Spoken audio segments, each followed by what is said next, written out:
यशोदानन्दन व्रज जन रञ्जन यशोदानन्दन व्रज जन रञ्जन यशोदानन्दन व्रज जन रञ्जन यशोदानन्दन व्रज जन रञ्जन यमुना तीर वनचारी यमुना तीर वनचारी यशोदानन्दन व्रज जन रञ्जन यमुना तीर वनचारी यमुना तीर वनचारी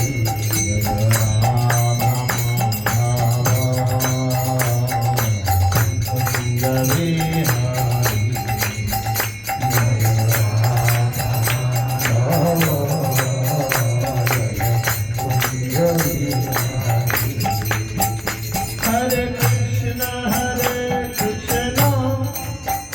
Krishna Krishna Hare Hare Hare Ram Ram Ram Hare Hare Krishna Krishna Krishna Hare Hare Hare Rama Hare Rama Rama Rama Hare Hare Hare Krishna Krishna Krishna Hare Hare Hare Ram Ram Ram Hare Hare Hare Krishna Krishna Krishna Hare Hare Hare Rama Hare Rama Rama Rama Hare Hare Hare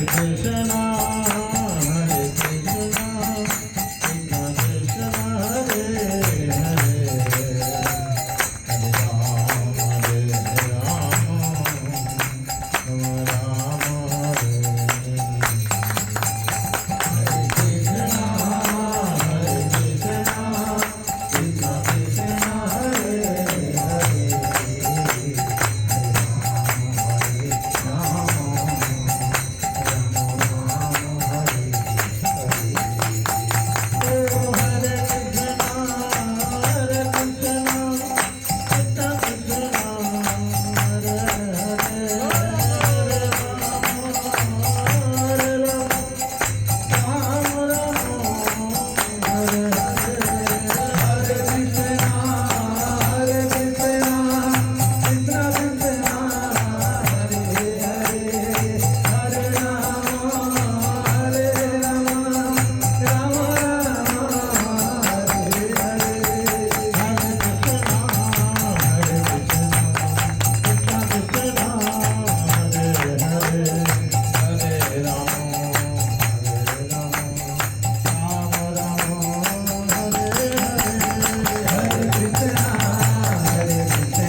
ओम ज्ञानं तिमिरन्धस्य ज्ञानाञ्जनशलाकया चक्षुरुन्मिलितं येन तस्मै श्रीगुरवे नमः।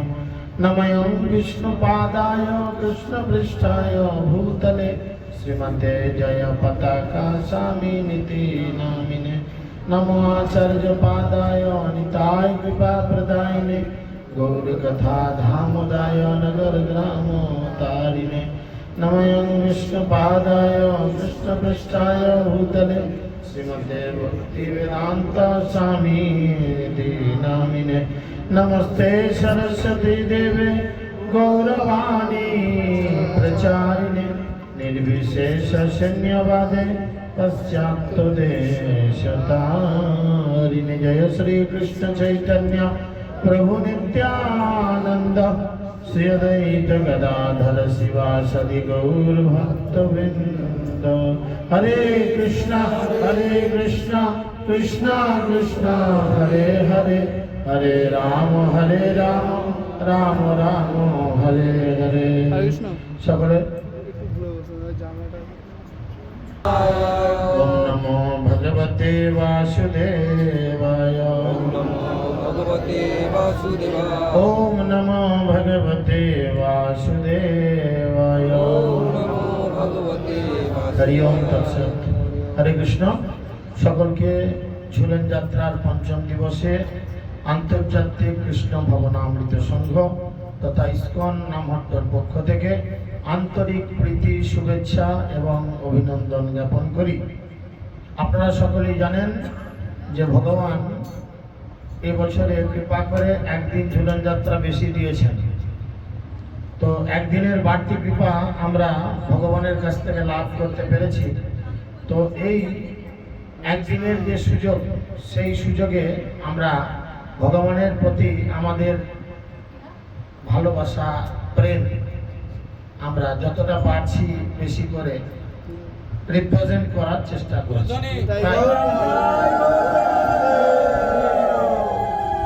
তাই আপনারা সকলেই জানেন যে ঝুলন যাত্রায় শ্রী শ্রী রাধা মাধব বিভিন্ন লীলাবিলাস করেছিলেন, কিন্তু আমাদের আচার্যগণের মধ্যে সপ্তম আচার্য, যার নাম হচ্ছে সচ্চিদানন্দ ভক্তিবিনোদ ঠাকুর।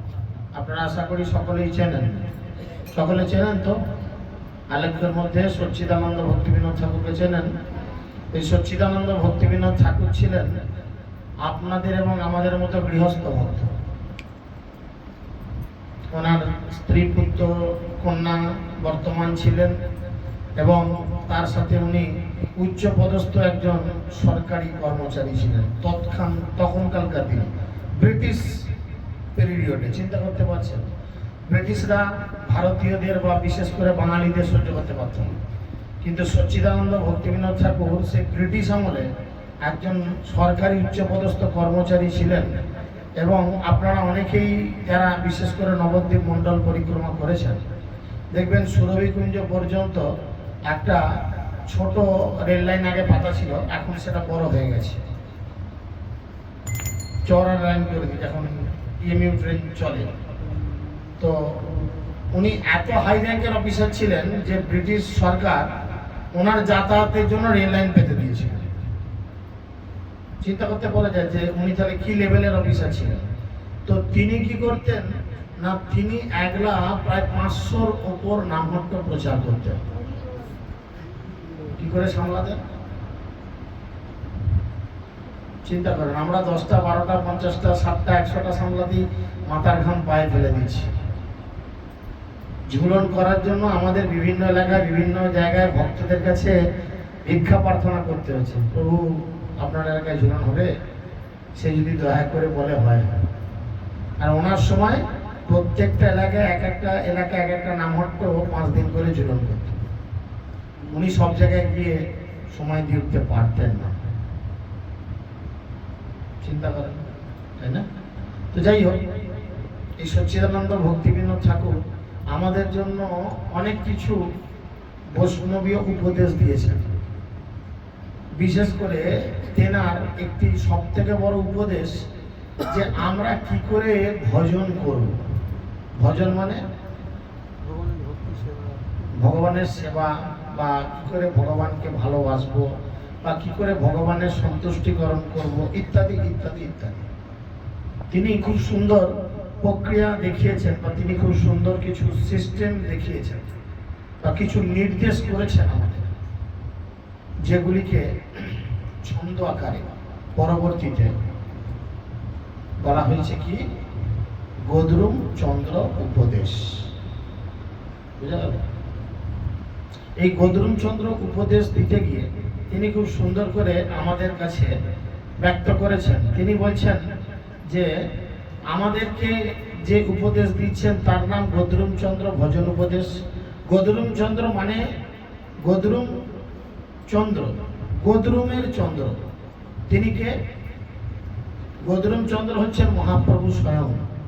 আর গদ্রুমের চন্দ্র যে মহাপ্রভু, তার ভজনের যে উপদেশ, তার ভজন করার সিস্টেম তিনি সুন্দর করে লিখেছেন। মাত্র কতগুলি শ্লোকে, 10-12টি শ্লোকে তিনি লিখেছেন। তার প্রথম শ্লোকে তিনি বলছেন, যদি তে হরি পাদ সরোজ সুধা রস পান পরম সকলম বিফলম ভজ গদ্রুম কানন কুঞ্জ বিধম। যদি তে হরি পাদ সরোজ সুধা, অর্থাৎ তুমি যদি গদ্রুম কাননের চন্দ্র তার ভজনা করো, তাহলে কেউ যদি প্রশ্ন করেন যে সেখানে তিনি বলছেন যদি তে হরি পাদ সরোজ সুধা, যদি তোমার ইচ্ছা হয়, যদি তে হরি পাদ সরোজ সুধা, যদি তোমার মনে মনে বড় ইচ্ছা হয় যে শ্রীহরির পাদ পদ্মের যে রস, যে সুধা আমি পান করব, আমি খাবো, হৃদয়ে যদি সেই সুধা পান করার ইচ্ছা জাগে, কোন সুধা রস? শ্রীহরির পাদ পদ্মের সুধা রস। সেটাও যদি পান করার ইচ্ছা হয় আমাদের, তাহলে কি করতে হবে? কার কার এই রস পান করার ইচ্ছা আছে? গৌর প্রেমানন্দে। তাহলে কি করতে হবে না, পরের লাইনে তিনি বলছেন কি যে রস সুধা পান করতে পারবো কখন না, আপনাদের মাথার বাজ পড়বে না। এই যে লাইন লিখেছেন এটা শুনে মাথায় বাজ পড়বে না, কিন্তু বাপ তিনি বলছেন শুধু এইটা করে স্থির থাকলে হবে না। এই কথায় তিনি বলছেন, বিশ্লেষণ করে যোগ দিয়েছেন। সেটা কি না, পরিগৃহীত গৃহম কলি ভাবময়ম, পরিগৃহীত গৃহম কলি ভাবময়ম। অর্থাৎ কি করতে হবে, যে গৃহ হচ্ছে কলির জায়গা। ঠিকই করেছিলেন প্রভু, কেন আমাকে বুঝাবো? গৃহ হচ্ছে কলির জায়গা, তাই না? এখানে বলছে গৃহ হচ্ছে কলির জায়গা। তো সেই জন্য কলির ভাবে পরিপূর্ণ এই গৃহ, সেই গৃহ তোমাকে পরিত্যাগ করতে হবে। যদি তুমি কি চাও, যদি তে হরি পাদ সরোজ সুধা, সেই সুধারাও যদি আস্বাদন করতে চাও, যদি শ্রীহরির পাদ পদ্মের সুধা তুমি আস্বাদন করতে চাও, তাহলে তোমাকে গৃহত্যাগ করতে হবে। আর শুধু গৃহত্যাগ করলে চলবে না।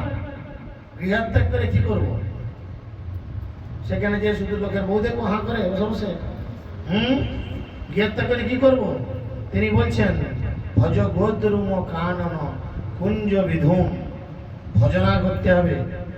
গৌরচন্দ্রকে দেখতে পাই, হ্যাঁ, আমরা সবসময়, তিনি ভক্তিবিনোদ ঠাকুর এই কথা বলছেন যে আমাদের সবসময় গৌরচন্দ্রের ভজনা করতে হবে।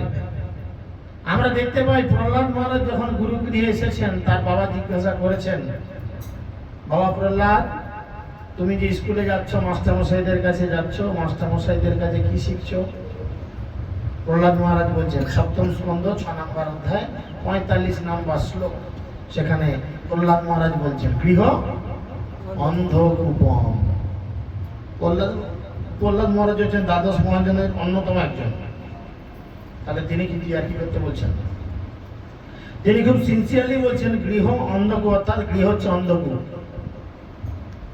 আপনি দেখুন এখানে কি অবস্থা। তাই সেখানে বলছেন যে এই গৃহকে অন্ধকূপ আর এই গৃহকে পরিত্যাগ করতে হবে। কলির ভাব রয়েছে। এই আমরা জানতে পারি যে গৃহ একটা অন্ধকূপ। ভক্তিবিনোদ ঠাকুর তাই বলেছেন কলি ভাবময়ম। কলির ভাবের গোড়া হচ্ছে এই গৃহ। কলির ভাবের গোড়া হচ্ছে এই গৃহ। ভাববেন না যে আমি ঘর ছেড়ে সবাইকে পালাতে বলছি, তাহলে আমিও পালাতাম অনেকদিন আগে।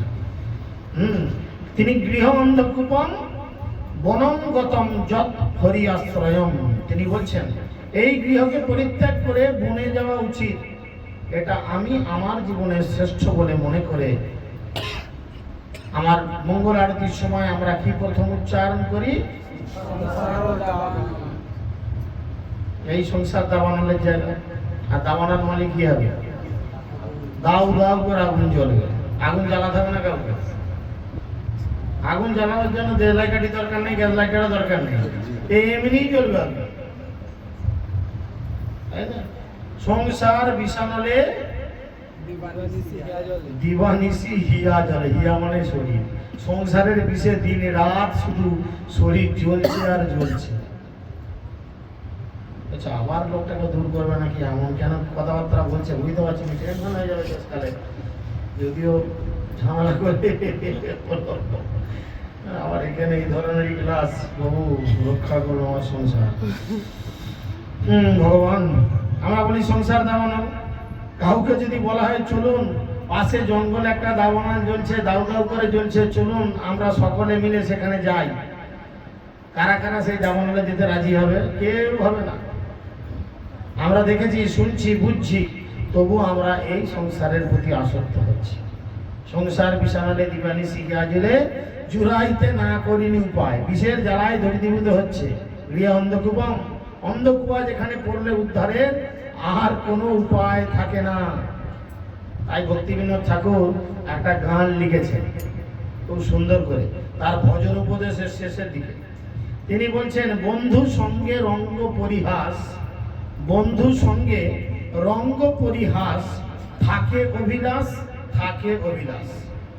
যদি বন্ধু বান্ধবদের সঙ্গে বা বন্ধু বান্ধবীদের সঙ্গে একটু রঙ্গ করা ইচ্ছা মনে মনে থাকে, অনেকের তো থাকে মনে মনে ইচ্ছা, এই খিচুড়িটা কি সুন্দর রান্না হচ্ছে, কেন আতপ চালটা খেয়ে ব্রতটা করতে গেল, লোকের ঘর থেকে না খেয়ে চলে আসতে হচ্ছে, মনে মনে ইচ্ছা থাকতে পারে, তাই এরকম ব্যাপার থাকে।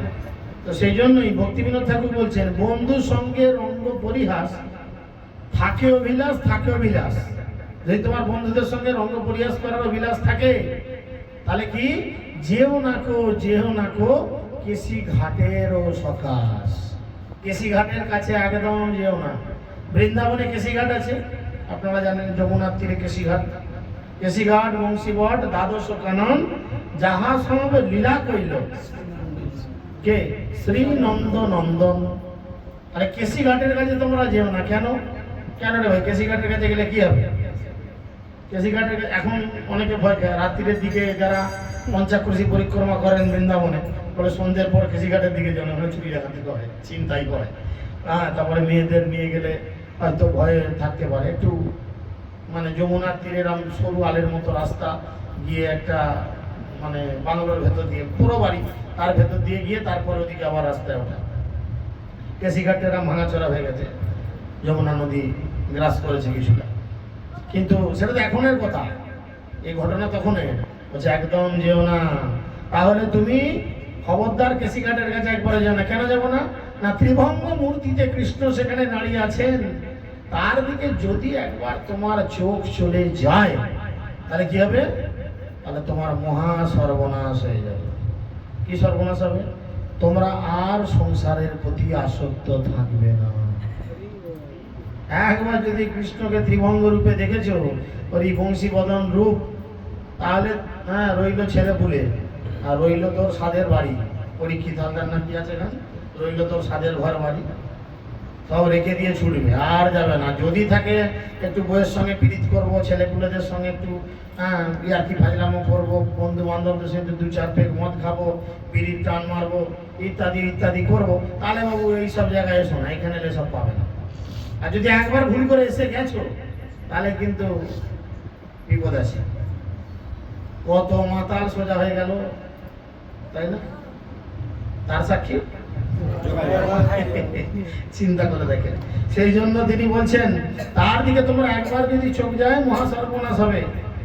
রসবর্জনম রসবর্ণং রসস্পর্শ প্রদ্যম দৃষ্ট নিবারতাতে। উন্নত রস যখন কেউ আস্বাদন করে থাকে তখন তার কাছে জড়রস তুচ্ছ বলে মনে হয়। চিন্তা করেন, আপনি যদি ভালো খাবার খান, পেট ভর্তি যদি থাকে আপনার মুখের সামনে যতই খাবার দাবার ধরুক, আর খেতে ইচ্ছা করবে? জগন্নাথে যারা রান্না করে তাদের কি করা হয়? আগে খাইয়ে দেওয়া হয়, পেট ভর্তি করে খাইয়ে দেওয়া, যাতে রান্না করতে করতে তাদের খিদা না লাগে। অনেক সময় থাকে ভালো তরকারি সবজি করলে এরকম একটু ঢোক গেলার ব্যাপার থাকে, দেখে অনেকে আছে। তো সেটি হবে না, পেট ভর্তি থাকলে আর ইচ্ছা করবে না, পেটে জায়গা কোথায় ভাই, খেতে ইচ্ছা করলেও ইচ্ছা থাকবে না। তো সেই জন্য এখানে বলছেন যে তিনি কি করছেন, জড়রস তুচ্ছ হয়ে যায়। যখন ভাগবত ভক্তিতে কেউ সম্পূর্ণ প্রবেশ করে তখন তার কাছে জড়জগতের রসগুলো ফালতু মনে হয়। দূর, এক বছর মধ্যে কতক্ষণ নেশা? 2 ঘন্টা, 3 ঘন্টা, 4 ঘন্টা, 5 ঘন্টা, তারপর তো বই ঝেঁটা, কেটে গেলি বই ঝেঁটা। করেছিলি যেমন ডেটে থাক না, অনেক কিছু ভাষা আছে। কিন্তু এই নেশায় যে একবার মাতবে কি হবে, এ আর ছাড়বে না। চিচে গুড়ে পিমলে পড়লে নড়তে চড়তে পারে না, তাই না? সেই জন্যই বারবার বলছে, একটা বাচ্চা ছেলে তামাক খেয়ে ক্যান্সার হয়েছে, ডাক্তার বলেছে তাকে আর তামাক খেতে দেবেন না, একে দুধ খেতে দিন। বাড়িতে এসে তার মায়ের কাছে বলছে, বাবা তুমি অসুস্থ তো, তাই তুমি আজ থেকে তামাক খাবে না, আজ থেকে তুমি দুধ খাবে। তখন ছেলেটা বলছে, আমি দুধও খাবো আবার তামাকও খাবো। রোগ সারবে? আপনার সুগার, এই যে ডাক্তার বলে দিয়েছে আলু খাবেন না, চিনি খাবেন না, এই করবেন না, তাই করবেন না। আপনি চেম্বার থেকে বেরিয়ে বললেন 500 টাকা ফি দেবো, 2000 টাকার ওষুধ কিনবো, তাহলে আমি কেন আমার বাবার পয়সায় চিনি খাবো না, আলু খাবো? সুগার সারবে? দীক্ষা নিয়েছি, গুরুদেব আমার জন্য জব করবে, গুরুদেব আমার জন্য সব করবে। আমি এখন মদও খাবো, আমি এখন বিড়িও টানবো, সব করবো। আমার পাপ ভোগ করবে গুরুদেব। গুরুদেবের কাছে দীক্ষা নিয়ে গুরুদেবের বাপের সৌভাগ্য। এটা কি বুদ্ধিমানের কাজ? রোগ সারবে? আমরা ভবরোগী, আমাদের রোগ কিছুতেই সারবে না। সেই জন্যই প্রেম বিবর্তন গ্রন্থে জগদানন্দ পণ্ডিত বলছেন, হয় লোক ভজ নয় গোরা ভজ ভাই, একই সাথে 2 বস্তু এক পাত্রে না রহে তব ঠাঁই। জগাই বলে যদি একনিষ্ঠ না হবে, 2 নৌকায় পা রাখার দুর্দশা লভিবে। দুদিকেই যদি তুমি ব্যালেন্স করে চলতে যাও, 2টো নৌকা দুদিকে চলে গেলে হরে কৃষ্ণ। আর যদি সাঁতার না জানো, আবার কিছু কিছু ক্ষেত্রে দেখুন ভালো সাঁতুরেও কিন্তু জলে ডুবে মরে যায়, তাই না? কিন্তু যদি নৌকায় থাকে অন্তত জলে ডোবার আশঙ্কাটা অনেক কম থাকে। তাই এই যে নৌকায় আমরা উঠেছি, ইসকন নামে নৌকায় যে আমরা উঠেছি, আমাদের চেষ্টা করতে হবে যেন এই নৌকা থেকে আমরা ঝাঁপ দিয়ে পড়ে না যাই। এই নৌকা কোনো কারণে যেন আমাদের জন্য খারাপ না হয়, ফুটো না হয়, পাটা না খুলে গিয়ে জল না ঢুকে যায়। এর দায়িত্ব কিন্তু আমাদের, বুঝতে পেরেছেন? তো সেই জন্য এখানে একজন বলছে একই সময় 2টো নৌকায় পা রেখেছে, তার অবস্থা এরকম হবে। আচার্যরা এরকম সিদ্ধান্ত করেছেন এখন গৃহত্যাগ করা উচিত। কারা কারা গৃহত্যাগ করতে রাজি? কেউ হাত তুলে না, জানো না? আচ্ছা আচ্ছা, হ্যাঁ, ওই তো স্যার বলছে ওটা পেছন বাঁকা ছেলে, ওর কথা বলতে হবে। ও বোঝার থেকে বেশি কেরামতি মারে, বুঝে হাত তুলতে হবে। ঘর ছাড় উনি পাগল নাকি? নচিকেতার গান, রেল লাইনে বডি দেবো, মাথা দেবো না। তুই বডি দিবি, মাথা দিবি না, মানে তোর বডি কেটে গেলে মাথা তো এমনি রেখে দাম কি? হ্যাঁ, সেরকম হচ্ছে ব্যাপার, বুঝতে পেরেছো? তো সেই জন্য আমরা কেউ বাড়ি ছাড়তে চাইবো না। যারা ভক্ত তারা মহাজনদের কথা পালন করবেন। মহাজনেরা বলেছেন গৃহত্যাগ করে গৌরের ভজনা করতে। আর প্রহ্লাদ মহারাজ তিনি একজন মহাজন, তিনি বলেছেন বনম গতম যতম আশ্রয়। আর বনে গিয়ে কি হবে? কাছে বন তো আছে, সুন্দরবন। এখন এই কলিযুগে যদি সুন্দরবনে গিয়ে আপনি ঢুকেন কি হবে? এখন চলছে ইলিশ উৎসব, তাই না? মোবাইল করলেই দেখবেন ইলিশ উৎসব, বিশাল ব্যাপার। 2700 টাকায় 3 দিন ধরে ইলিশ, বিরিয়ানি, ছাগল, গরু, শুয়ার সব খাচ্ছে। তো সেই বনে কি করতে যেতে হবে? সুন্দরবনে যদি এখন আমরা যাই, কি হবে? বাঘের পেটে যাব। তাহলে সেখানে কি আর হরিভজন হবে না? বনে গেলে আমাদের বাঘের পেটে যেতে হবে। 16 মালা জপ হচ্ছিল আর 1 মালাও হবে না। তাই আমাদের বনে গিয়ে ভজন কি আর হবে? এখন জগদানন্দ পণ্ডিত এক জায়গায় বলছেন, তুমি বনে যাবে কিন্তু পেটটা তো তোমার সঙ্গে যাবে। আর যদি খেতে নাই পাই, ভজন জানলা দিয়ে ছুটে যাবে। এরকম অনেকের চিন্তা ভাবনা আছে। হ্যাঁ, প্রভু সুশান্ত গালে হাত দিয়ে ফেলেছে, সব ছেলে বেটা আমাকে প্রতিদিন ধরবে। অনেকের চিন্তা ভাবনা থাকে, প্রভু হ্যাঁ ভজন করতে বলছেন, সংসার কি করে চলবে? দেখুন, ভগবানের উপরে যদি আমরা 100 ডিপেন্ডেবল হই না, বিশ্বাস করুন, সে চালিয়ে দেবে তার সংসার। সে চালিয়ে দেবে তার সংসার। শুধু ডিপেন্ডেবল হতে হবে 100। কোনো রকম সন্দেহ থাকা চলবে না। যেমন প্রহ্লাদ মহারাজকে যখন বিষ দিয়েছিল, প্রহ্লাদ মহারাজ কোনোভাবে তার প্রতি সন্দেহ প্রকাশ করেনি, করেছিল যে আমাকে বিষ দিচ্ছে, গ্রহণ করে নিয়েছে, বিষ অমৃত হয়ে গেছে। পাহাড় থেকে ফেলে দিয়েছে, সে চিন্তা করেছিল মরে যাবো, তুলোর মতো হালকা হয়ে গেছে। খ্যাপা হাতির পায়ের নিচে দিয়েছে, সে ভেবেছিল এক্ষুনি চেপে দিলে হ্যাঁ আমার পোঁটা বেরিয়ে যাবে, ভেবেছিল, রক্ষা করেছে। তো সেই জন্য ভগবানের উপর আমাদের কি করতে হবে? বিশ্বাস রাখতে হবে। আপনি বৃন্দাবনে যাবেন, বৃন্দাবনে গেলে দেখবেন এখন বড় বড় মাল্টি স্টোরেড বিল্ডিং। যারা বৃন্দাবন গেছেন দেখবেন বৃন্দাবন টাউন এখন কলকাতার মতো একদম ঘিঞ্জি একটা টাউন। সেখানেও ট্রাফিক জ্যাম হয়। বাবা, তার মানে কি অবস্থা চিন্তা করেন, চিন্তা করা যায় না। প্রেম মন্দির থেকে বৃন্দাবনে ঢোকার মুখে, প্রেম মন্দিরের আগে থেকে একদম আপনি যদি চলে যান বাঁকে বিহারীর আগে পর্যন্ত, ও রাস্তা আপনি গাড়ি মানে 10-এর বেশি ছুটাতে পারবেন না। বিশেষ করে বিকালের পর থেকে রাত 8টা 8:30 পর্যন্ত একদমই বলা যাবে না। তাহলে বৃন্দাবনে গিয়েও যদি ভজন করবেন, সেও শান্তি নাই, চতুর্দিকে এরকম অবস্থা, তাই না? বৃন্দাবনে ডিস্টার্ব করবেন না। যেমন হইচই আছে, বন আছে, সেখানে নিধুবন, নিকুঞ্জবন ইত্যাদি গৃহত্যাগ করা উচিত। কিন্তু কোনটা ঠিক? মনে রাখবেন, গৃহত্যাগ সকলেরই করা উচিত, কারণ আচার্যরা বলেছেন সেই জন্য গৃহত্যাগ করতে হবে। কিভাবে? মহাপ্রভু রাধারানীর ভাবে ভাবিত হয়ে বলেছেন কিভাবে গৃহত্যাগ করতে হবে। কিভাবে? অষ্টপুর টেনশন হয়ে গেছে। হ্যাঁ, খাসের চাষ করলো বোধহয় বছরে, করেছিল। হ্যাঁ, ঠিক আছে, 5,500 6,000 করে দাম হচ্ছে। খাসের চাষ করলো, বউ বলছে ঘর ছেড়ে দিতে। তো ধানগুলি কি পাড়ার লোকে লুটে ফুটে খাবে নাকি? টেনশন হচ্ছে।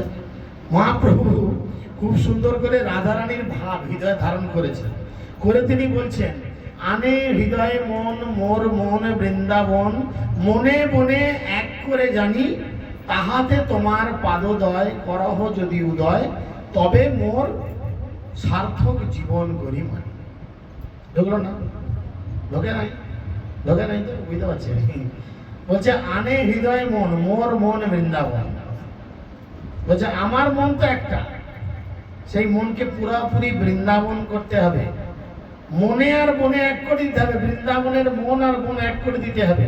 মনটাকে বনে পরিণত করতে হবে, বৃন্দাবনে পরিণত করতে হবে। তারপর মনের চিন্তা সব সময় বৃন্দাবনের চিন্তা বিভোর হয়ে থাকতে হবে। তাই জড়গৃহ ত্যাগ করে ভজন কুটিরে প্রবেশ করা দরকার। সেইটা হচ্ছে বৃন্দাবন। সেটা আপনার বাড়িও হতে পারে। মনটাকে বন করতে হবে। গোটা কত ওই সোনাঝুরির চারা নিয়ে এসে গুলে দেন কানে, নাকের ডগে। ও বলেছে বন করতে হবে, তারা জঙ্গল সাজিয়ে ফেলি মাথায়। হৃদয়টাকে বন করতে হবে, হৃদয়টাকে জঙ্গল বানাতে হবে। বুঝেছেন? এই এমন জঙ্গল বানিয়ে লাভ না, এই জঙ্গলের কথা বলছি না। হৃদয়টাকে জঙ্গল বানাতে হবে, বন বানাতে হবে। সেই বনকে বৃন্দাবন করতে হবে। আমাদের গুরু মহারাজ একবার বলতেন, আমি শুনেছি, সম্ভবত সালটা বোধহয় 2009-10 হবে। গুরু মহারাজ যে স্ট্রোকের পর উনি মায়াপুরে এসে বলছিলেন যে আমি চাই আমার প্রত্যেকটা ভক্ত প্রত্যেক দিন যেন নবদ্বীপ মণ্ডল পরিক্রমা করে। হ্যাঁ, সে কি গুরু মহারাজ, এত রাস্তা প্রতিদিন কি করে আমরা পরিক্রমা করবো? কেন? মানুষের। তাই দেখুন, যারা নবদ্বীপ মণ্ডল পরিক্রমা করেছেন, শুধু চোখটা বন্ধ করুন, চিন্তা করেন। আমাদের নামট্টা বিল্ডিং থেকে গৌরনীতায় ঘাড়ে করে বেরোলো, সোজা চলে গেল জগাইমাদাই ঘাট, জগাইমাদাই উদ্ধার ঘাট, বেরিয়ে বাঁদিকে কমিউনিটি হসপিটালের পাশ দিয়ে জগাইমাদাই ঘাট, সেখান থেকে বেরিয়ে আসলো, এসে শিবাসঙ্গন গান্ধী শিবাসঙ্গনে মহারাজের গৌরাঙ্গ প্রেম মহারাজের কথা হলো, শিবাসঙ্গন অভিন্ন রাসস্থলী কথা হয়ে গেল। ওখান থেকে বেরিয়ে গিয়ে ঢুকলো কথা মাসির বাড়ি, ঠিক আছে, সেখানে গিরিরাজ রয়েছেন, ঠিক আছে, রাধাকুণ্ড শ্যামকুণ্ড রয়েছেন, বুঝে গেল। সেখানেও মহারাজের একটু লীলা কথা হলো। তারপরে সকাল আর পেট পুজো, ও হেব্বি গরম গরম প্রসাদ হয়ে গেল। ব্যাস সেখান থেকে বেরিয়েই চললো কোথায়, যাওনি অনেকদিন ভুলে গেল। সেখান থেকে বেরিয়ে কোথায় গেল, ডাক্তারের ঘর, কবিরাজের ঘর, কি নাম, কি নাম, যিনি রামচন্দ্র রূপে দেখতেন, কি নাম, বললাল ঢিপি, বললাল ঢিপির গা দিয়ে গিয়ে একদম বলো, যিনি কেবলমাত্র রঘুনাথ মানে ভগবানকে পূজা করতেন, মুরারি গুপ্ত শ্রীপাঠ, সেখানে গেল, সেখানে মহারাজের কথা হলো। সেখান থেকে গেল কোথায়, চাঁদ কাজী সমাধি, আমার সঙ্গে 2 বছর গেছে তো, একটাই করতে চাঁদ কাজী সমাধি, চাঁদ কাজী সমাধিতে ভালো নাটক হলো। তারপরে চলতে মনো একদম সোজা রাজা, প্রথম দিনের শেষ। কতক্ষণ লাগলো, কতক্ষণ লাগলো, 2 মিনিট খুব বেশি হলে। তো এরকম করে আপনারা 8 দিনের যে পরিক্রমা, 8 দিনে 16 মিনিট 20 মিনিটে কমপ্লিট করে দিতে পারেন। তাহলে আপনার 20 মিনিটে নবদ্বীপ মন্ডল পরিক্রমা কম। এই ঠিক এরকম বৃন্দাবনকেও হৃদয়ের মধ্যে প্রত্যেক দিন ঘোরাতে হবে। যে আমি এই মথুরা স্টেশনে নামলাম, মথুরা স্টেশনে নেমে প্রণাম করলাম, মথুরা স্টেশন থেকে অটো হোক, টোটো হোক, বাস হোক, যাই হোক, গিয়ে আমি বৃন্দাবনে প্রবেশ করলাম। বৃন্দাবনে গিয়ে আমি প্রণাম করে সেই বৃন্দাবনে পর পর মূল 5টি মন্দির দর্শন করলাম। তারপরে আমি বাঁকে বিহারী দর্শন, এইভাবে হৃদয়ের মধ্যে সবসময় বৃন্দাবন চলবে। মহাপ্রভু এখানে বলছেন সেই মন তাহলে দরকার, সবসময় বৃন্দাবনের চিন্তায় বিভোর, তাই সেখানে কোনো অপরাধ নেই। তাহলে কি হবে, এই হৃদয় নিয়ে, এই মন নিয়ে আপনাকে বাড়িতে কি করতে হবে, ভজন করতে হবে। তাহলে সে ভজন শুদ্ধ হবে। কিন্তু আমরা বাড়িতে ভজন করছি জপের মালা নিয়ে, আলু বাড়িটা জল দেওয়া হয় না। হরে কৃষ্ণ কৃষ্ণ কৃষ্ণ হরে হরে, কৃষ্ণ কথা গো, এই বহু সকাল আইছে নিয়ে রুতে যাক, হরে রাম রাম রাম হরে হরে। অরুণবাবু ওই জমিটা বেশি করে লোকিত দিয়েছ। তাহলে আমাদের ভজন চিন্তা করেন, তাহলে কেন বলেছে বিষ, কেন বলেছে অপরাধ? আমাদের হৃদয়ে বৃন্দাবন হচ্ছে না, আমাদের হৃদয় যে যেখানে আছে ঠিক সেই জায়গাটাই তৈরি হচ্ছে। তো সেই কারণেই এখানে বলছে কি, এই জন্য আমাদের একটা জায়গা ফিক্সড করতে হবে যেখানে সুন্দর করে আমরা ভজন করতে পারবো। কেউ যদি বলে চলো দাবানাল জ্বলছে, আজ একটা ফিস্ট হবে, ঘটা করে দাবানালে প্রবেশ করব। বৈষ্ণবের কোনো গৃহপ্রবেশ নেই। অনেক বৈষ্ণব যে গৃহপ্রবেশ করে, গৃহপ্রবেশ নেই। তারা যে বাড়ি তৈরি করে সেটা কি হিসাব? বৈষ্ণবের বাড়িটা কি কি তার কাছে কি ভজন কুঠি। বৃন্দাবনে যাবে, বৃন্দাবনে দেখবে বাবাজিরা ছোট ছোট ছোট ছোট, বেশি কিছু নাই, একটা তিরপল ছোট্ট, তার মধ্যে সারাদিন বসে আছে, রাধে রাধে রাধে রাধে রাধে রাধেই চলছে। জিজ্ঞেস করো বাবাজি এখানে বসে এরকম করছেন কি ব্যাপার? না কোনো দিন রাধে আসবে আর আমাকে দেখা দেবে, এই যে বিশ্বাস, রাধে আসবে একদম 100% রাধে আসবে, রাধে এসে দেখা দেবে। আর আমাদের তো তা নয়, দীক্ষা হয়ে গেছে, এখনো লক্ষ্মী পুজো ছাড়িনি, মনসা পুজো ছাড়িনি, কালী পুজো ছাড়িনি। আমার সেই কুলগুরুদেব রয়েছে, তাদের চরণে 2টো করে ফুল গুঁজে দিয়ে ছাড়িনি। এখন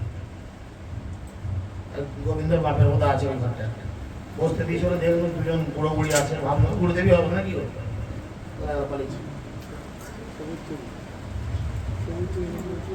না, আবার সবুজ চুড়ি কেউ পড়ে নাই, থাকলে চাপা দেওয়া আছে, যাই হোক। তো এইগুলোর ব্যাপার আছে না, সেই জন্য ওই যে জঙ্গলে গিয়ে থাকতে পারবেন না, থাকার জন্য একটা জায়গা দরকার। সেই জায়গাকে অবলম্বন করে আমি আমার ভজন করে যাব। সচ্চিদানন্দ ভক্তিবিনোদ ঠাকুর তাই তিনি বলছেন, কৃষ্ণ ভজনে অনুকূল যাহা প্রতি দিবস পরম আনন্দে স্বীকার করহ তাহা। খুব ভালো লাইন, কৃষ্ণ ভজনে অনুকূল যাহা। বোঝা গেল, কৃষ্ণ ভজন করার জন্য যার যেটা অনুকূল। অনেকে বলে, দেখবেন অনেকের এরকম চিন্তা ভাবনা আছে যে আমার বাড়িতেই রাতের ঘুমটা কিন্তু ভালো হয়।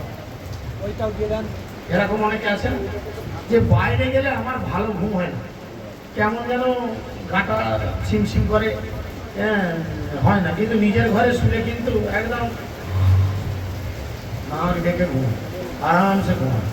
তার মানে আমি এখানে একদম নিজের জন্য শান্তি পেয়ে যাই না। সেরকম আমাদের প্রত্যেককে এক একটা ভজন কুঠির বানাতে হবে, ভজন কুঠির বানাতে হবে। তো সেই জায়গায় যেতে হবে। কিন্তু কার কি, ভক্তিবিনোদ ঠাকুর বলছেন, আপনও ভজন কথা না কহিও যথা তথা। তুমি কিভাবে ভজন করবে সেটা সবার কাছে বলা দরকার। তো সেই জন্য তিনি বলছেন, যা যা অনুকূল তা গ্রহণ করছেন, যা যা প্রতিকূল তা বর্জন করবেন। সেখানে অনুকূল তত্ত্ব বলতে গিয়ে তিনি একটা জায়গায় লিখছেন কি না, যেদিন গৃহে ভজন দেখি গৃহেতে গোলক ভাই। এই যে আজকে বাড়িতে ভজন হচ্ছে, এরা স্বামী স্ত্রী যা ভজন করছে। আজকে ভক্তরা এসেছেন, গৌরনীতা এসেছেন, রাধা মাধব এসেছেন, আজকে একটা স্পেশাল ভজন হচ্ছে। তো আজকে এই বাড়িটার সাজিরাঙার গোবিন্দের বাড়ি বা গোবিন্দের বাবার বাড়ি নাই কি, আজকে এই বাড়ি এই মুহূর্তের জন্য তৈরি হয়েছে গোলক বৃন্দাবন। তাহলে আমরা কোথায় আছি এখন? বলে আবার সাজিরাঙা আছি গোলক বৃন্দাবনে। সেই জন্য বলছে, যেদিন গৃহেতে ভজন দেখি গৃহেতে গোলক ভাই, চরণ সিধু দেখিয়া গঙ্গা সুখনা সীমা পায়। এখন পাশ দিয়ে আর এই তারকেশ্বর বইছে না, পাশ দিয়ে এটা বইছে গঙ্গা। যে যেমন পারবেন রাত্রে ঝাম বেড়ে চান করে চলে যাবেন, গুজরি হোক আর যাই হোক, একবার ঝাম বেড়ে চলে যাবে। যেদিন দেখি গৃহে হরিভজন হচ্ছে, সেদিন গৃহেতে গোলক বৃন্দাবন এসে বিরাজ করেন। ভজনশীল গৃহে কি হয়? দাবানল নেমে আসে। ভজনশীল বাড়ি, সেখানে কোনোদিন দাবানল নামে না। দাবানল করার মতো টাইম থাকে না তাদের। তারা সব সময় ভগবানের সেবা পুজো নিয়ে থাকে। স্বামী স্ত্রী যে একটু জুত করে ঝগড়া করব, স্বামী স্ত্রী যে একটু জুত করে মারপিট করব, তাদের সেই টাইমও নাই, সেই টাইমও নাই। আরে তোমার সঙ্গে কথা বলো তো দূরের কথা, একটু যে মন খুলে ঝগড়া করলে, স্বামী স্ত্রী ঝগড়া করলে টাইম বাড়ে না? বলছে সেটাও টাইম নাই। এত ভজনের জন্য দুজনেই ব্যস্ত। এ রান্না করে ভগবানকে নিবেদন করতে ব্যস্ত, সবজি আমান্য করতে ব্যস্ত, স্বামী ভগবানকে ভোগ লাগাতে ব্যস্ত, সিঙ্গারে ব্যস্ত, বা ভগবানের জন্য সে অন্য কোনো সেবায় ব্যস্ত। তা না করে আমরা সারাদিন ঘরে বসে আছি, দেখছি কার ফোন এলো, কার ফোন গেল। অনেক ফল্ট আছে, আমাদের বহু ফল্ট আছে। এই জন্য আমাদের খুব দরকার এই ফলগুলো থেকে বেরিয়ে আসে। তাহলে সেই ভজন গিয়ে দামানা নেমে আসে না, নাকি সেই গিয়ে গোলক বৃন্দাবন নেমে আসে? তাই আমাদের খুব ভালোভাবে ভজন করতে হবে। শুধু দীক্ষা নিয়ে নিলাম, নিরামিষ খেতে শুরু করলাম বা প্রসাদ খেলাম, এতে কিন্তু কিছু হয় না, এতে কিচ্ছু হয় না। ভিতরটা যদি অনাচার থাকে, জগদানন্দ পণ্ডিত বলছে, লোক দেখানো গোড়া ভোজা, তিলক মাত্র ধরি, অন্তরেতে অত্যাচার, গোড়া ধরে চুরি, বেটা যাবি কোথায়? আমি ভাবছি কেউ দেখে এ কি হলো, খুব ভিজে যাচ্ছ, শীতকাল নয় কিছু নয়, তো হোক না, বরুণদেব একটু আনন্দ পাচ্ছে, বন্ধ করার মতো কি দরকার? আচ্ছা আসুন। আমরা ভাবলাম এখানে আমাকে কেউ দেখছে না, এখানে আমার কোনো ভক্তরা নাই, আমি এখন বাথরুমে ঢুকেছি, দাও একটা বেরিয়ে দিই। হ্যাঁ, একটা যেমন তেমন দুই টানতে সুখী দিয়ে দুটান তিনটান পাঁচটান দশটান বেড়ে দিল, কেউ দেখে না। কিন্তু দেখছে একজন সাক্ষী রূপে আছে, সে ঠিক প্রত্যেকটা কাজের পাই টু পাই হিসেব তোমার সঙ্গে বুঝে নেবে, একদম ইঞ্চি টু ইঞ্চি বুঝবে। কোন রকম কম্প্রোমাইজেশন নয়। বুঝে গেল? আমি ঘরের ভিতরে কি করছি কেউ দেখতে পাচ্ছে না। বৈষ্ণবের অন্তর আর বাহির এক হবে। এই জন্য আমাকে কৃষ্ণ ভবনাময় গৃহে, ভজনশীল গৃহে প্রবেশ করা দরকার। আমি গৃহে না যাইব, ব্রণে প্রবেশিব, অলীলা রসের তারে। ভক্তিবিনোদ ঠাকুর বলছেন, আমি বাড়িতে যাব না, আমি বনে প্রবেশ হবো। কিন্তু বন হৃদয়কে করতে হবে বৃন্দাবন, আর গৃহকে করতে হবে ভজন কুটি। ভগবানের মন্দির নয়, মন্দিরে অনেক কিছু হাই ফাই ভালো ভগবানের সেবা হয়। ভজন কুঠিরে দুবেলা দুমুঠো জাহক করে জোটে, সারা দিন শুধু কৃষ্ণ কৃষ্ণ, রাধে রাধে। ওই জন্য বৃন্দাবনে গিয়ে দেখা দরকার আছে। বড় বড় সাধু যোগীরা গভীর জঙ্গলের মধ্যে, তাদের কোনো প্রাণের ভয় নেই, তারা জানে রাধারানী রক্ষা করবে। ঠিক আছে, রোগ নাই, জ্বালা নাই, দেখুন তাদের ইনকামও নাই যে একটা ইনকাম আসবে, কোটি টাকা ইনকাম, বা তাদের অন্নপূর্ণা ভান্ডারও নাই, ঠিক চলে যাচ্ছে। মানুষ করি ওই সামান্য ওইটুকু, যেটুকুর জন্য পেট চলবে। আমাদের এখানে যারা ভিখারি ভিড়তে পারে, এই পেছনে কথা বলছে কেন? এরা ভোজন কুটিরে আসেন, আজ এসে ভোজন কুটিরে বৃষ্টি হচ্ছে, খেজড়ি সপা সপা করে হাঁপুরব, গেলার লোকে জুটেছে গোটা গোটা।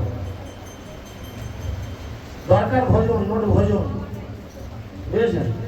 তো সেই জন্য এখানে বলছেন গৃহ হবে ভজন অনুমুখ গৃহ। আপনারা খুব ভালোভাবে জানেন, রূপ গোস্বামী পাদ ব্যাখ্যা করেছেন গৃহস্থ আর গৃহমতী। তিনি দুই জায়গায় বলেছেন, বলেছেন না? গৃহস্থ কাকে বলে? গৃহস্থ যারা গৃহকে কৃষ্ণ কেন্দ্রিক করে তুলবেন, ঠিক আছে, সেটা হচ্ছে গৃহস্থ। এদিকে বড় বড় লেখছে আমরা গৃহস্থ লোক, গৃহস্থ লোক, তোর গৃহস্থ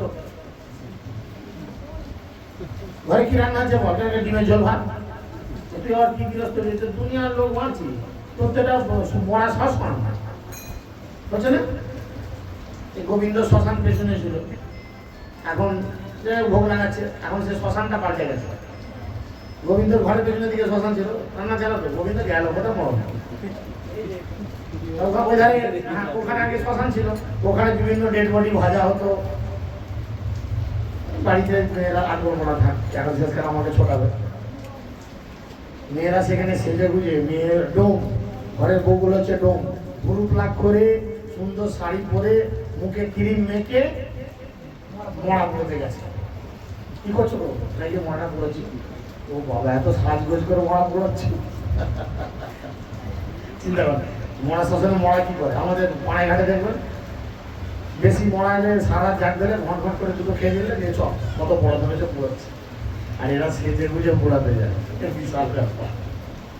সেই জন্য আমাদের গৃহকে অবলম্বন করে শুধু ভজন করার জন্য, টাকা পয়সার জন্য খুব একটা লালায়িত হওয়া উচিত নয়। ভগবান যেটুকু দিয়েছেন তাতেই সন্তুষ্ট থাকা উচিত। অতিরিক্ত সঞ্চয়, আকাঙ্ক্ষা, প্রত্যাহার, প্রজল্প, নিয়ম, এসব ত্যাগ গৃহস্থের লক্ষণ। বুঝতে পেরেছেন? আমরা কিসে পাই এগুলো? যারা ক্লাস করছে তারা কিসে পাচ্ছি? উপদেশামৃতে, তাই না? অতিরিক্ত আহার, অতিরিক্ত সঞ্চয়, যেটুকু দরকার জীবন ধারণের জন্য, যেটুকু দরকার তার বেশি করার দরকার নেই। আমি মেয়ের বিয়ের জন্য এখন থেকে টাকা জমাচ্ছি, দেখা গেল দুম করে মেয়েটা মরে গেল, না অন্য কারোর সঙ্গে পালিয়ে গেল, এবার কি হলো? সারা জীবন টাকা জমিয়ে কি লাভ হলো? লাভ না হইলেও কিছু ঘটিল জঞ্জাল, ওই সময় আর ফিরত আসবে? আসবে। অতএব ভগবানের উপর ডিপেন্ডেবল হয়। সে যদি মনে করে সবকিছু মেনটেন করবে, মেনটেন করবে। সে যদি মনে করে মেনটেন করবে। তাই জন্য আমরা প্রথম শ্লোকে পাই, তিনি বলছেন যদি তে হরি পাদ সরজ সুধা রস পান পরম সকলম বিফলম। যদি তুমি সেই হরির পাদরজের মধুর রস আস্বাদন করার ইচ্ছা হয়, কারণ আসল আনন্দটা সেখানে রয়েছে। জড়জাগতিক ভোগ্য বস্তুতে কোনো আনন্দ নেই। জড়জাগতিক ভোগ সেটা হচ্ছে কেবলমাত্র তুচ্ছ বিষয়। পরে ভক্তিবিনোদ ঠাকুর আরো সূক্ষ্ম বিচার দিয়েছেন যে কিভাবে ভজন করতে হয়। আমরা বিভিন্ন জায়গায় যে নামহট্ট বলে আমাদের ক্লাস চলে, সেখানে আমরা ইচ্ছা করলে, যেমন আমি কৃষ্ণকে বলেছিলাম যে তোমরা এখানে ভক্ত মহিমা সপ্তাহে একদিন করে ক্লাস করতে পারে এলাকার সব ভক্তদের নিয়ে, তেমন তোমরা শ্যামবল্লভপুরের বা বালিগঞ্জের ওইদিকে যে সমস্ত ভক্ত, এই কথা বলবে না বিষ্ণু, বালিগঞ্জের ওইদিকে যে সমস্ত ভক্তরা রয়েছে আসতে, সেখানে তোমরা ইচ্ছা করলে এই গদ্রুম ভজন উপদেশের উপরে ক্লাস করতে পারো। 12-14টার উপর ক্লাস হবে, ডেলি একটা করে। ভক্তিবিনোদ ঠাকুর উপদেশ, আমরা কি করে গৌরাঙ্গের ভজনা করব সঠিক উপায়। প্রথম কি উপদেশ করলেন, যদি তে হরি পাদ সরোজ সুধা রস পান পরম সকলম বিপরম ভজ গোদ্রুম কানন কুঞ্জ বিজয়। তাহলে তোমাকে পরিবৃত্ত গৃহ কলি ভাবময়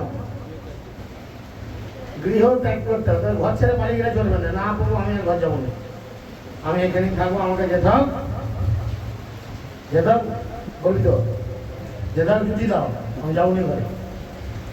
এ করে তো লাভ নেই, এটা তো বৈরাগ্যের লক্ষণ নয়। 2-3 বার লোকের হাতে মার খেয়ে ঘর আসতে হবে, তাই না? তার থেকে হৃদয়কে বৃন্দাবন বানিয়ে দাও, ঝগড়াঝাটি ঝামেলার কোনো স্কোপ থাকবে না, ভগবানের সেবা নিয়ে ব্যস্ত থাকবে।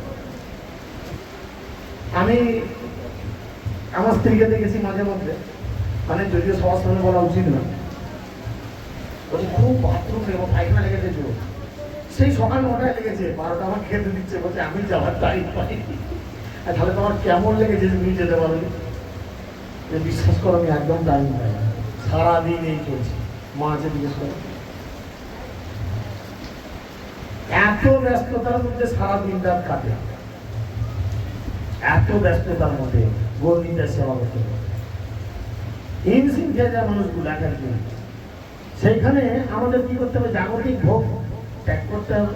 সূক্ষ্ম সূক্ষ্ম তিনি বিচার দিয়েছেন এবং সূক্ষ্ম সূক্ষ্ম উদাহরণ দিয়েছেন কিভাবে ভজন করতে হয়।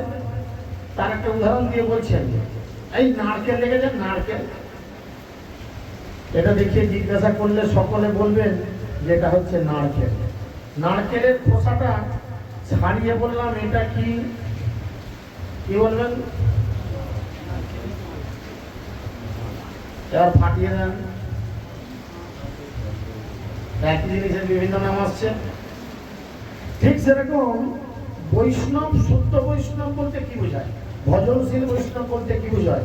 আমরা তো আমাদের জীবনে কিছু পেতে এসেছি, কিছু তো পাওয়ার জন্য হরিভজনে এসেছি না, লোক দেখানোর জন্য আমরা এখানে এসেছি।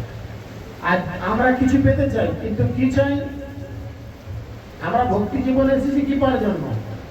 ধনং দেহি রূপং দেহি, এই জন্য আমরা তাই করছি, করছি না? করছি না? আমার বস্তু তো এর কোনটা খুলে দিয়েছে?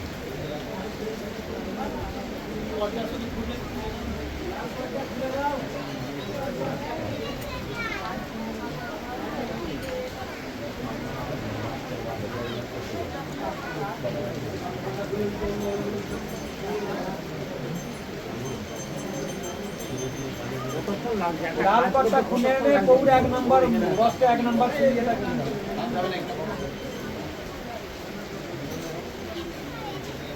আরে তাড়াতাড়ি করো, লাইভ চলছে এখানে, কি আসলাম করতে সম্পূর্ণ হচ্ছে।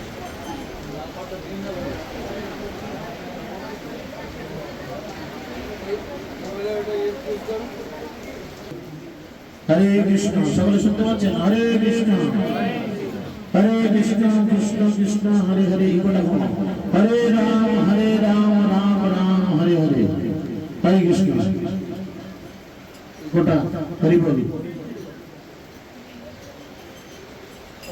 হরে কৃষ্ণ হরি বল।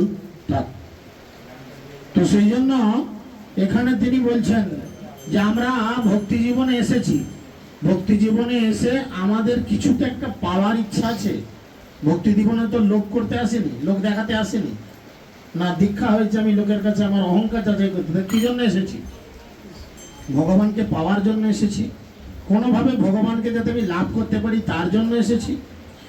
সেখানে এসে আমরা কি চাইছি? ধনং দেহি, জনং দেহি, রূপং দেহি, যশং দেহি। এই ধরনের বিষয়বস্তুগুলো আমরা চেয়ে বসছি। তাই মহাপ্রভু শিক্ষা দিচ্ছেন আমাদের কি, ন ধনম ন জনম ন সুন্দরী বা জগদীশ কাময় মম জন্মনি জন্মনি ঈশ্বরে ভবতাৎ ভক্ত হইতে। কিন্তু আমি এই লাইন মানছি না, আমি এই লাইন মানছি না এবং ভক্তদের উপেক্ষা করে চলছি। তাহলে আমার গতি কি হবে? জগদানন্দ পণ্ডিত কি বলেছেন কিছুক্ষণ আগে, হয় লোক ভজন হয় গোরা ভজ হয়, হয় মা লক্ষ্মীর ভজনা করো নাহলে গৌরাঙ্গের ভজনা করো, যে কোনো একটা করো, দুটো একসঙ্গে তোমার চলবে। দুটো একসঙ্গে করলে মাঝে পড়ে যাবে, ব্যাস হরে কৃষ্ণ সব সারা হয়ে যাবে। বড় বাক্স দিদাবো হে প্রভু, আপনার চরণে অহেতুকি ভক্তি আমি চাই, আর এই ভক্তি লাভ করার জন্য, কৃষ্ণ ধরে ধনী হওয়ার জন্য আমি কত কিছু ত্যাগ করেছি চিন্তা করেন। আমি ভক্তি জীবনে এসে ভগবানকে পাওয়ার জন্য আমরা প্রত্যেকে কত কি ত্যাগ করেছি একবার ভাবেন। আমাদের আত্মীয় স্বজন আর আছে কেউ? কেউ নাই। মাসির ঘর, পিসির ঘর, মামা ঘর, বাপের ঘর সব কেটে পড়েছে। বলেছেন বহুপাত বলেছেন, অর্থহীন দেখি মরে ছেড়েছে সবাই। বুঝতে পেরেছেন? বহুপাত নিজে বলে গেছেন একটা লাইন বৃন্দাবন ভজনে। আমাদের আত্মীয় স্বজন চলে গেছে। এবার দেখুন, যে সমস্ত পাড়ায় নিমন্ত্রণ আপনার বাড়িতে আসতো, ধীরে ধীরে দেখবেন এখন আর আপনার বাড়িকে নিমন্ত্রণ করে না, অ্যাভয়েড করে চলে। ওটা বলে কি হবে? ছেড়েছি তো। তাহলে এইগুলো ছেড়েছি আমরা কিসের জন্য? অহংকার যাচাই করার জন্য।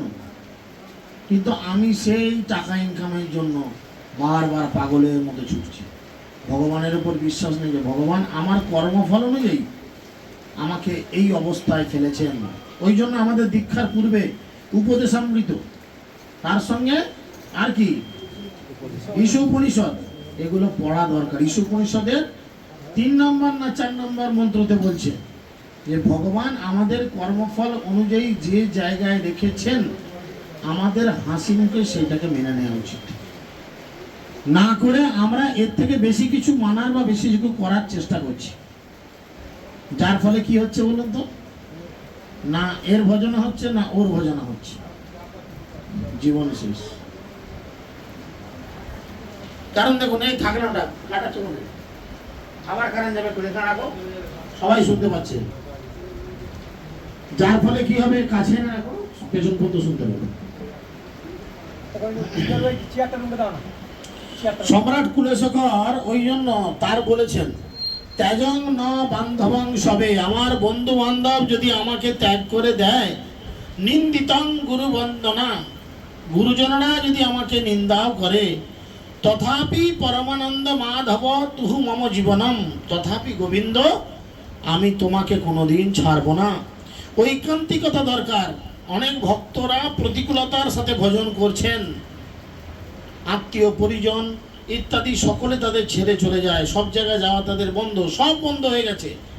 কেবল হরে কৃষ্ণ দলে এসে নাম লিখেছে তারা। এই কারণে এত কষ্ট স্বীকার করে তারা জীবনযাপন করছে। উদ্দেশ্য কি? কৃষ্ণ প্রেম পাওয়া, ভগবানকে লাভ করা। কিন্তু আমরা সব ছেড়েছি, এক মাথা টিকি রেখেছি, গলায় মোটা মোটা হার লাগিয়েছি, কিন্তু আমি ব্যবসা ছাড়িনি। ব্যবসা করুন, অবশ্যই করুন, কিন্তু ঠিক প্রভুপাদ যেমন করতেন। প্রভুপাদ কি করতেন বলুন তো? দোকানে যেতেন, বউনি হতো, ওই যা হোক করে দুবেলার খাবার দাবারের খরচা যেটুকু সেটুকু জুটত, তালা মেরে দিয়ে চলো, কোথা নামটা আছে। কলজের জোর চাই ভাই, শুনতে যতটা ভালো না, এটা বাস্তবে রূপদান করতে গেলে সত্যি কলজের জোর চাই, নাহলে হয় না। ভালো ভালো ভক্ত, চোখের সামনে দেখা ভালো ভালো ভক্ত, গীতা ভাগবতের উপর কি দক্ষতা, কিন্তু ব্যাস এই এক জায়গাতেই হরে কৃষ্ণ, এক জায়গাতেই হরে কৃষ্ণ, কিছু করার নেই। বলছে তাহলে কি হবে? গাধা না ঘরকা না ঘাটকা, এরকম হয়ে যাবে না তো? আমাদের যেটা পাওয়ার দরকার সেটা পাই কি না? গৌরাঙ্গের প্রতি আসক্তি আমাদের বাড়াতে হবে।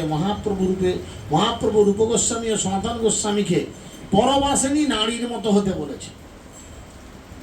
মহাপ্রভুকে যখন প্রশ্ন করেছিলেন রূপ গোস্বামী সনাতন গোস্বামী যে আমরা বৃন্দাবনে গিয়ে কি করব, না কেন পরবাসিনী নারী যেমন আচরণ করে তোমরা সেরকম করবে। পরবাসিনী নারী কি করে? মেয়েটার বিয়ের আগে অন্য একটা ছেলের সঙ্গে ভাব ভালোবাসা ছিল, বাবা জোর করে অন্য জায়গায় বিয়ে দিয়ে দিয়েছে, কিন্তু ছেলেটাকে এত ভালোবাসতো যে তার কথা সে বলতে পারে না। রান্না করতে করতে তার কথা, ঝাঁট দিতে দিতে তার কথা, আনাজ এমন করতে করতে তার কথা, শুতে শুতে জাগতে জাগতে সব সময় তার কথা। তো মহাপ্রভু সনাতন গোস্বামী এবং রূপ গোস্বামীকে বলেছেন বৃন্দাবনে গিয়ে পরবাসিনী নারীর মতো থাকতে। কিন্তু এখানে পর পুরুষের কথা চিন্তা করে লাভ নাই, কার কথা চিন্তা করতে হবে? পরম পুরুষ। তো আমাদের হৃদয়কে সেইভাবে গড়ে তুলতে হবে যে আমরা এই যে এত ত্যাগ, আপনারা চিন্তা করে দেখুন, শ্রীশ্রীমৎ জয়পতাকা স্বামী গুরু মহারাজ এই যে শারীরিক এই যে পরিস্থিতি চলছে, কাদের জন্য এত ত্যাগ করেছেন? কাদের জন্য? আমরা বুঝি? ফোন করে জিজ্ঞেস করতে হয়, কি গো গুরুদেবের জন্য কমালা করলে? হ্যাঁ, জিজ্ঞেস করতে হবে। কই নিজের বাড়ির ছেলেটার শরীর খারাপ হলে তো দুবার বলতে হয় না যে ওষুধ আনো? আগে ডাক্তারখানা ঠ্যাং ঠ্যাং করে ছুটে চলে গেলাম, ওষুধ নিয়ে চলে এলো। বাবা আমার, চাঁদ আমার, খা আমার, বাঁচ আমার। বলুন কাদের জন্য ওনার এই দেহের, কাদের জন্য ওনার এই দেহের এই কন্ডিশন, কাদের জন্য স্বেচ্ছায় এত কষ্ট গ্রহণ?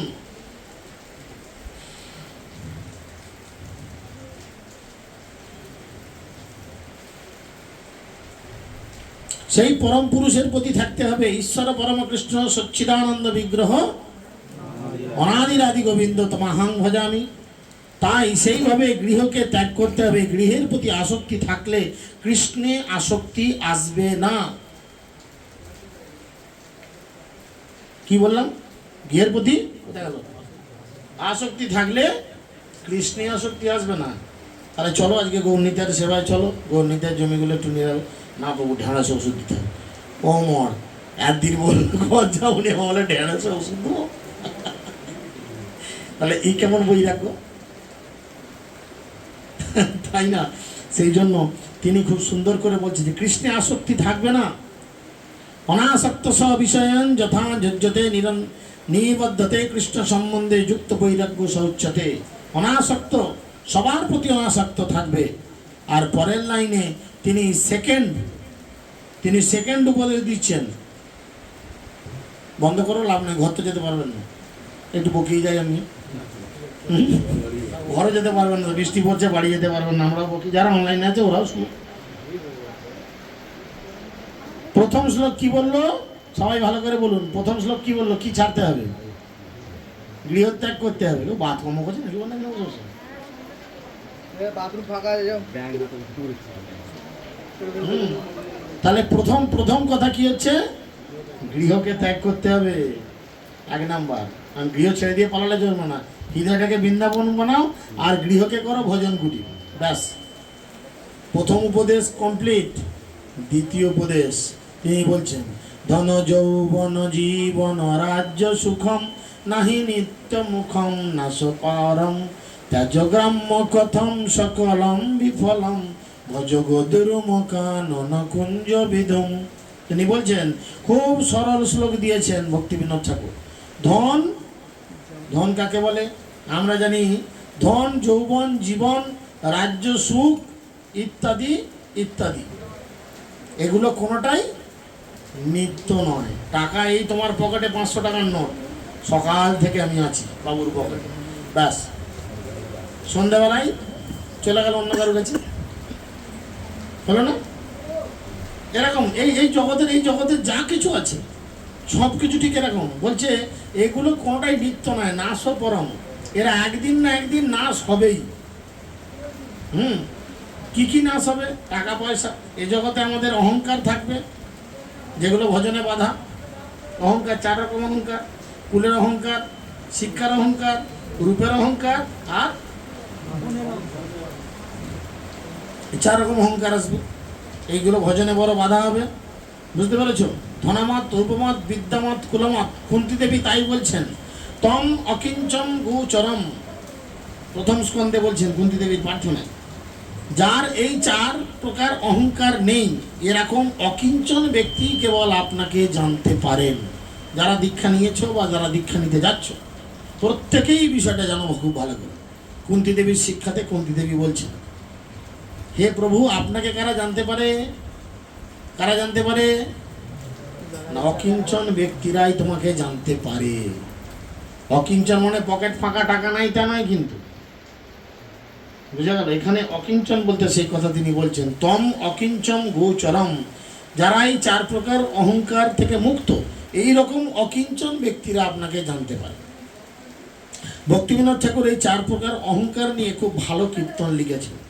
তিনি বলছেন, ধনে যদি প্রাণ দিত, ধনী রাজা না মরিত। ধনী যদি সব হতো তাহলে ধনী রাজারা কখনো মৃত্যু হতো না, টাকা দিয়ে বেঁচে থাকতো।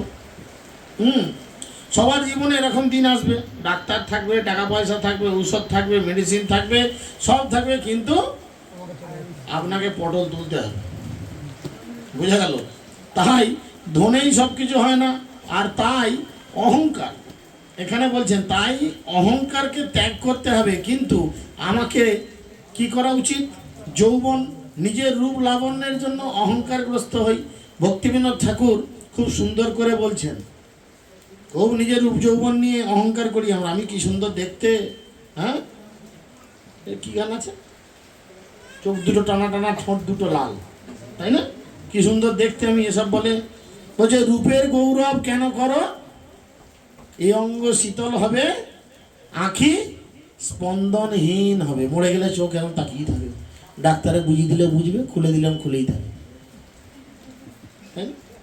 আঁখি স্পন্দনহীন হবে, আর কি হবে? চিতাহার আগুনে পুড়ে হবে ছাই। যাক, এই সুন্দর চকচকে মুড়িটা পুড়ে গেল,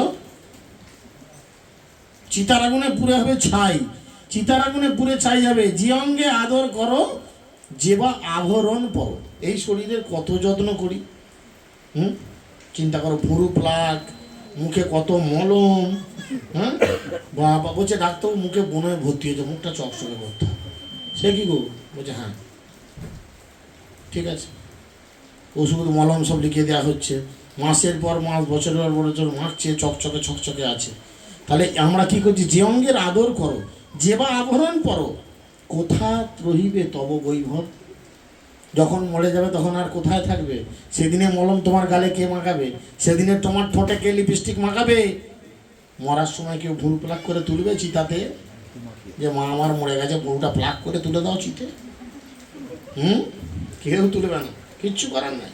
এসব কোথায় থাকবে? সোনা দানা, সুন্দর কাপড় চোপড় যা থাকবে সব চেঞ্জ করে একটা সাদা কাপড় পরিয়ে দেবে, ধর্মার দোকান থেকে কিনে ব্যাস দিয়ে চাপা দিয়ে দেবে। আমাদের যে যেটা মরেছে ধর্মাই চাপা দিয়েছে, জিজ্ঞেস করো, ওর দোকান থেকে চাপা নিয়ে আসা হচ্ছে। আমি মরল লিয়া তোর কাছে। তো সেই জন্য বলছে যে কার চুল্লি দিয়ে দেবে, কাউকে কাঠের উপরে দিয়ে দেবে, কোনো গ্যারান্টি নেই। এইসব অনিত্য, যে কোনো সময় এগুলো নাশ পরম, ধন যৌবন জীবন। এই যে আমরা বেঁচে আছি, এই জন্য আমাদের অহংকার যে আমরা ঠিক আছি, যে কোনো মুহূর্তে আমাদের প্রাণ পাখিটা হৃদয় থেকে উড়ে যেতেই পারে। কিরকম অবস্থা আমাদের? ননিনী দলজল, ননিনী দলজল মতি তরলম, তদ্বোধি জীবনম অতিশয় চপলম। নলিনী দলজল মানে কি? পদ্ম পাতায় জল থাকে। শঙ্করাচার্য বলছেন পদ্ম পাতায় জল যেমন করে টলমল করে, জীবনও ঠিক টলমল। কমল দলজল জীবন টলমল, ভজহ হরিপদ রীতি রে। কখন যে তোমার কচু পাতার উপরে থাকা জল টুক করে গড়িয়ে পড়ে যাবে, শুধু হালকা হেলবে, হরে কৃষ্ণ তুমি, কোনো গ্যারান্টি নাই। তাই ভজনা করতে বলছেন শ্রীহরির পাদ পদ্ম।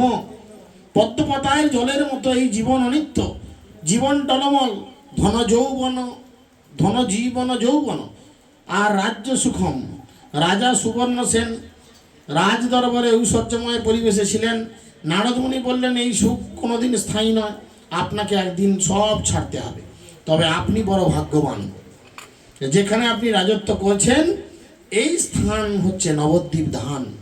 যারা নবদ্বীপ মণ্ডল পরিক্রমায় গেছেন, রাজা সুবর্ণ সেনকে বলেছেন আপনি যে এই স্থানে রাজত্ব করছেন এটা মহাপবিত্র ধাম, এটা নবদ্বীপ ধাম। বোঝা গেল? তাই আপনি কি করবেন না, এই জায়গা আপনার স্থায়ী নয়, কিন্তু আপনাকে একদিন সব ছাড়তে হবে। তবে আপনি বড় ভাগ্যবান, এ হচ্ছে নবদ্বীপ ধাম। ভবিষ্যতে এখানে গৌরাঙ্গ মহাপ্রভু পঞ্চতত্ত্ব রূপে আবির্ভূত হবেন, হরিনাম করবেন। তা আসলে এই সব হচ্ছে অনিত্য।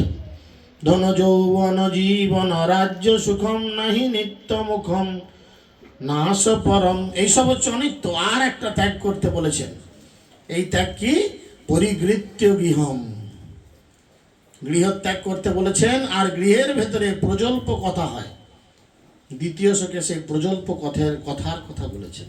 কি বলেছেন? ত্যাজ গ্রাম্য কথম সকলম বিফলম। গ্রাম্য কথম মানে হরি কথা বাদ দিয়ে কথা। ভগবান শ্রীকৃষ্ণ গীতায় চিৎকার করে করে গলার নলি ছিঁড়ে ফেললো, কিন্তু আমরা পাল্টাই না। ক্লাসে যেতে যদি 10 মিনিট দেরি হয়, মেচো বাজার বসে যায় রামকিনের ওপরটাতে। চিন্তা করেন, গ্রাম্য কথা বারবার ত্যাগ করতে বলছেন। হরিকথা বিহীন কথাই গ্রাম্য কথা। ভক্তরা এক কাছে থাকলে কি করে? মচ্ছিত মদগতা প্রাণা ব্রোধয়ন্তী পরস্পরম। ভক্তরা এক কাছে থাকলে কি করেন না, একে অপরের সঙ্গে আমার কথা বলে পরম সন্তোষ আনন্দ অনুভব করে। ঘরের গ্রাম্য কথাকে ত্যাগ করতে বলেছেন। সবটাই বেকার, আমাদের মুখ দিয়েছে বকর বকর বকর বকর করে বলি। শনিবারে কিসের পাঁচালি হয়? শনির পাঁচালি। বৃহস্পতিবারে আর সারা সপ্তাহ ধরে কিসের পাঁচালি হয়? সংসারের পাঁচালি। তাই আচার্যরা গাইছেন, দিবস রজনী আবল তাবল পচাল পারিতে পারো, তাহারও ভিতর একবার গোবিন্দ বলিতে নাড়ো। এর ভিতরে কি কৃষ্ণ নাম করতে পারি না, কিন্তু একটা কথা বাদ দিয়ে অনেক কথা বলি। সেই জন্যই গ্রাম্য কথা, সেটা বলা হয়েছে প্রজল্প। তাকে কার সাথে তুলনা করা হয়েছে জানেন? মনোশিক্ষায় রঘুনাথ দাস গোস্বামী শিক্ষা দিয়েছেন। এটা একটা সেমিনার হয়, মনোশিক্ষা সেমিনার। এটা 12-14টা ক্লাস হয়, শ্লোক আছে 14টা, প্রতিটা শ্লোক মার্ভেলাস শ্লোক। মনোশিক্ষার সেমিনার পদ্মনাথ তবু খুব সুন্দর দেন, আমরা তো সেইভাবে পারি না, তবু ওনার থেকে যেটুকু যা চলে। রঘুনাথ দাস গোস্বামীর স্ত্রী ছিল অপ্সরার মতো সুন্দরী, সেও তাকে সংসারে আসক্ত করতে পারল না। আর এই ঐশ্বর্য ইন্দ্রের মতো ঐশ্বর্য রঘুনাথ দাস গোস্বামীর ছিল, আপনারা সকলেই জানেন। তিনি কি করলেন? নারীর প্রতি এতটাই অনাসক্ত, যে ঐশ্বর্যের প্রতি এতটাই অনাসক্ত, সেই রঘুনাথ দাস গোস্বামী বৃন্দাবনে যখন মনোশিক্ষা লিখছেন, বেশ্যা কথাটা উল্লেখ করছেন। মনোশিক্ষায় রয়েছে তার এই লাইন, বেশ্যা বিচির যেমতি সর্বস্ব হরিণী। অসৎ কথাকে তিনি তুলনা করছেন বেশ্যা মেয়ের সঙ্গে। বেশ্যা মেয়ের সঙ্গ করলে যেমন সমস্ত কিছু নষ্ট হয়ে যায়, শেষ হয়ে যায়, ঠিক সেরকম এই অসৎ কথা, কৃষ্ণ কথা বিহীন কথাকে তিনি বেশ্যা কথার সঙ্গ বলছেন। তাহলে আপনারা কাল থেকে বেশ্যা সঙ্গ করবেন কি সৎসঙ্গ করবেন, এটা আপনাদের নিজস্ব চিন্তা হবে। এখানে তো আমরা আর কিছু বলতে পারি না, বুঝে গেল?